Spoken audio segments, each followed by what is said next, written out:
Saca las lentejas que tienes guardadas y haz este pan sin gluten en pocos pasos. Comienza remojando una taza de lentejas por 2 a 3 horas aproximadamente. Una vez remojadas, escúrrelas y agrégalas a un procesador junto a 120 gramos de agua, 24 gramos de psyllium, 3 gramos de sal, 11 gramos de aceite de oliva y 6 gramos de polvo de hornear. El psyllium es la cáscara de una semilla originaria de India y Pakistán. Se utiliza principalmente en la panadería libre de gluten, ya que su fibra ayuda a que las masas tengan más elasticidad. Si no puedes conseguir este ingrediente, más adelante te cuento por cuál puedes sustituirlo. Procesa hasta que tengas una masa lo más uniforme posible y en el proceso haz pausas para remover la mezcla de los costados.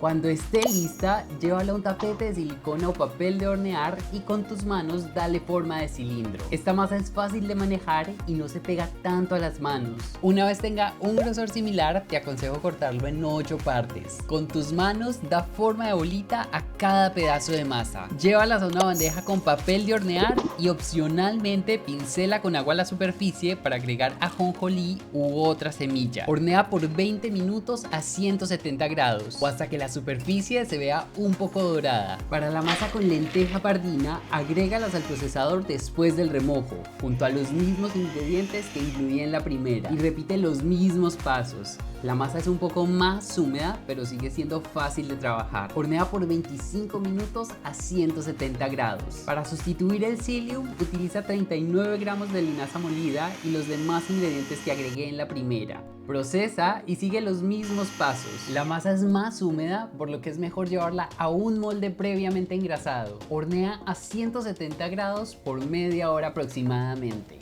Y así se ven una vez horneados y fríos. Esto tiene muy buena pinta. Como te muestro a continuación, la miga de la segunda es mucho más abierta, por lo que te recomiendo que cualquiera que hagas la lleves al horno lo más rápido posible para aprovechar todas las burbujas de dióxido de carbono creadas por el polvo de hornear. Después de probar estas 3 versiones, puedo decirte que estas 2 primeras son las que tienen el sabor más neutral y la textura más suave. La de linaza tiene un sabor predominantemente a linaza y su textura es mucho más densa. Así que es posible intercambiar o reemplazar el psyllium por linaza, pero el resultado no va a ser el mismo. Puedes esparcir tus ingredientes favoritos en la superficie.